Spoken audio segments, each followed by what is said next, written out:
বকশীগঞ্জে পূর্ব শত্রুতার জের ধরে হামলা শিকার আহত এক জামালপুর জেলা প্রতিনিধি মোহাম্মদ ইমরান আকন্দ। জামালপুরের বকশীগঞ্জে পূর্ব শত্রুতাকে কেন্দ্র করে যোগসাজশে মারপিটের ঘটনায় একজন আহত, অতঃপর থানায় অভিযোগ। আহত ব্যক্তির নাম মোহাম্মদ আরাফাত হোসেন আনন্দ। সে বকশীগঞ্জ উপজেলা আনন্দ চট্টগ্রাম চাকরি করে, ওইখানে চলে যাব। ও গাড়ির টিকিট কাটছে, গাড়িতে উঠতে ধরছে। ওই সময় অতর্কিতভাবে কয়েকজন পোলাপান এসে গাড়ি থেকে ওরা টাইনে নামায়ে বেধরক মারধর করছে। ওরা হাত ফাইটে গেছে, সেলাই দিছে, ভিতরেও সেলাই দিতে হয়েছে, বাইরে সেলাই দিতে হয়েছে। আর এদিকে পিটায় মনে করেন যে একেবারে জখম করে ফেলাইছে পুরা।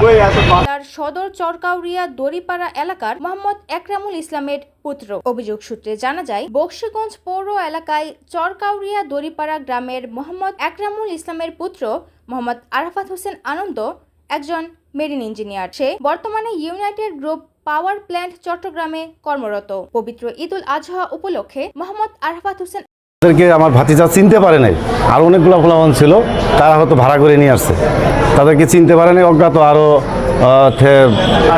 8-10 জন এরকম আছে, 8-10 জন আছে, এবং তারা ওইখান থেকে আমার ভাতিজাকে মেরে দ্রুত স্থান ত্যাগ করে।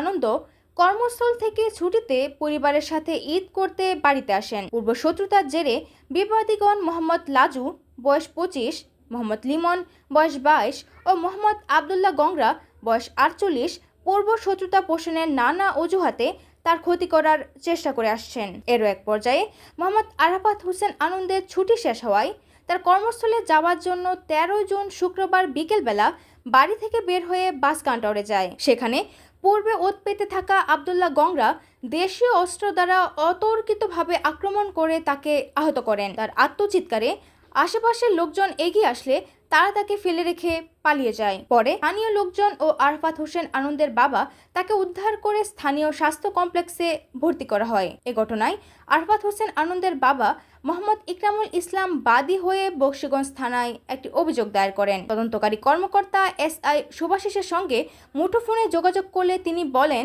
পূর্ব শত্রুতাকে কেন্দ্র করে মারপিটের ঘটনাটি ঘটেছে। বিষয়টি তদন্ত সাপেক্ষে আইনগত ব্যবস্থা গ্রহণ করা হবে।